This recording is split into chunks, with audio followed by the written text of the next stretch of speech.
Hey y'all, for today's video I've got a 2009 Dodge Ram 2500 6.7 Cummins, and this radiator is cracked over on the driver's side top of the tank. I can't really see it right about there, but we'll look at it when I get it out. So this video is going to be about replacing the radiator. A lot of people get cracked radiators for some reason, and never thought it would happen to me, but it did on this truck. So that's what this video is going to be about. So down underneath I've got the coolant draining into that bucket. It'll take a little while. About 4 gallons is going to come out. And so while that's working, we can start removing these other radiators. We have the AC condenser in the front. I believe those are 13 millimeters. And there's 4 of them, and then there's also this cover. So I'll have to remove this cover as well. I think it just pulls off pretty easily. Socket with a 13 millimeter was good for the top ones, but a little bit of a tight squeeze for the bottoms.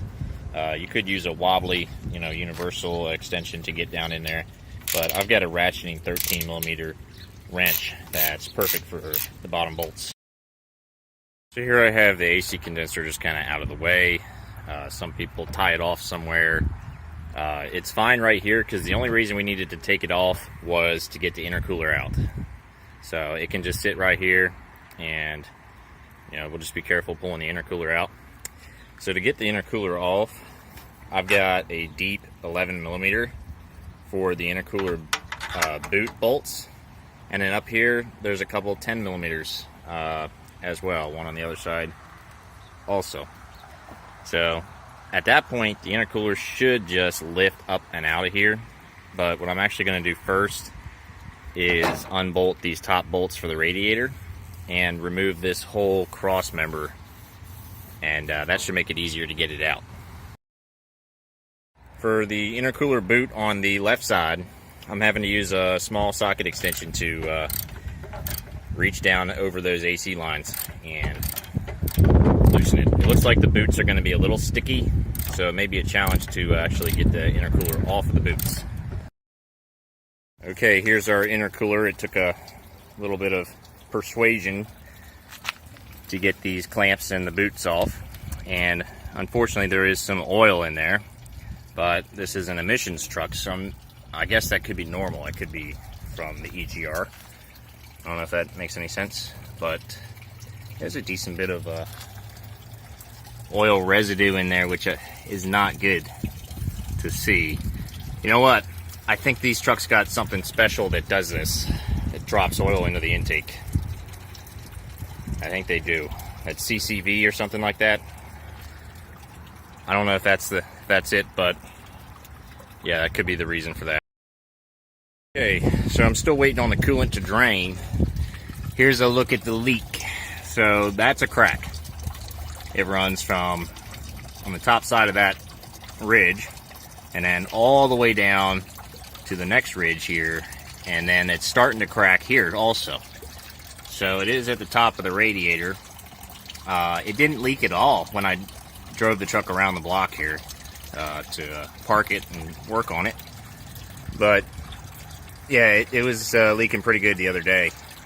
So we'll get this radiator out as soon as the coolant is done coming out. On the back of this radiator there's 2 bolts, 13 millimeter, and they go into those little clamps there. So I don't see a hardware kit with my new radiator, so I may have to reuse those. Same deal on this side. Somewhere back here. Oh yeah, right here. There's another one right near the radiator cap. And I'll probably have to take loose the fan shroud as well, and may even have to remove the fan shroud. But I'm going to do that, and of course we're going to leave the radiator hoses connected. Could possibly take loose the upper radiator hose, which is it's a band clamp, which you have to clamp down with pliers, and I've got a couple locking pliers to use for these. Okay, so I've got the radiator kind of loosened. There was 2 bolts on this side, an 11mm in there, and then our 13mm on the back. And then on the other side there was just 1 bolt behind there. It was tough to get to. I used a wobbly, and that was an 11mm, or 10mm, sorry, 10mm right here. Now I'm coming down under to the power steering radiator. 13mm here, 2 bolts, and this one just hangs down, so this would be very easy. Yeah. Here's an update. So I did take the fan shroud bolts and loosened them, but I may leave the fan shroud because it's like a rubber flexible piece here that I could probably easily maneuver the radiator. So there used to be these bushings here. I took them off. There they are, square ones. The bolts went through there. And now I'm able to actually move the radiator forward away from the fan shroud. So that's probably what I'm going to do, is remove the upper and lower radiator hoses. And I've got the crossover cable for the batteries out of the way, the coolant overflow tube, and this is the windshield washer that goes over to the passenger side. I've got that laying down in front, and I've got the other 2, they'll be able to just be pushed behind.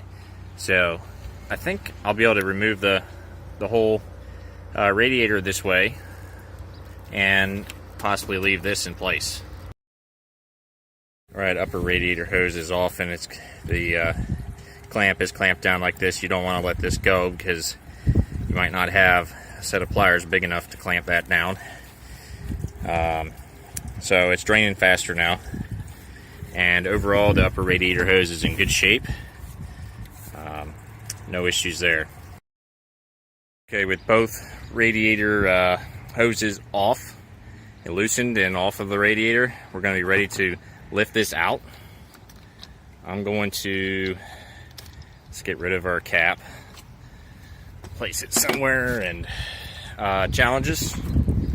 This intercooler boot, it's going to be a challenge. Radiator's kind of underneath of it. This AC condenser I've just kind of got resting here. I think it'll be fine. And then of course pushing back the fan shroud and pushing the radiator forward to get it out of there. I think it's doable. We'll just have to see. Another update, I had to remove this. I also had to remove this piece of the fan shroud here. The rest of the fan shroud is unbolted, but I'm leaving it in place because I don't think I got to take the rest of it out. So that leaves this whole area open, and hopefully we can leave that tube in place. There's our old radiator out.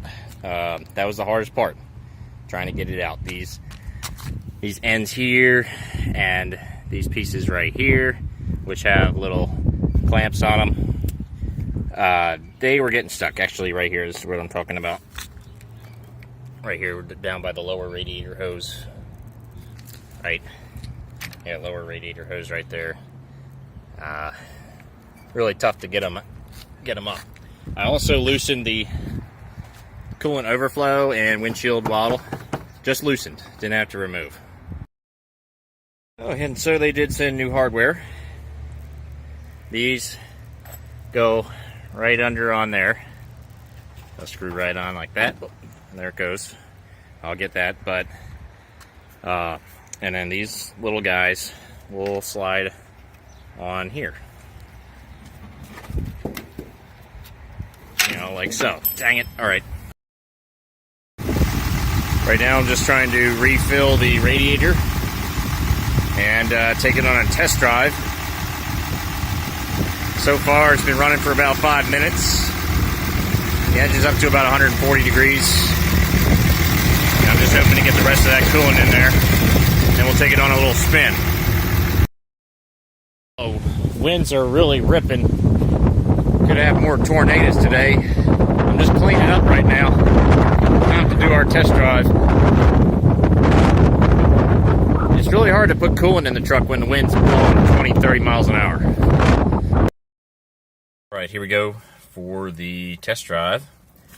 I'm going to be thrilled to have this truck back up and running. It's been down and out for about, well, I went on that Chicago trip with the 03. 03 did great.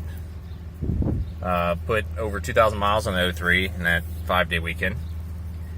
And came home and I saw a puddle of something underneath the 09. And I looked at it and was like, oh wow, it's coming from the radiator. So this truck's just been sitting for the last week, just about 5 or 6 days it's been sitting. And now we should be back up and running. So I'm going to get it warmed up, let that thermostat open, and check for leaks when we get back. Maybe a little hard. It's a little wet out now. But either way, glad to have this truck back up and running. One more point is if you've got an automatic transmission, you're going to have one extra radiator compared to what I have. And that's the trans oil cooler radiator. That one's going to be behind the intercooler and in front of the coolant radiator that we just replaced. So that's where that one will sit. That's if you have an automatic. So since this was a manual transmission truck, it saved us a step. So that'll do it for me in this video. Hope you enjoyed it, and I'll see you in the next one.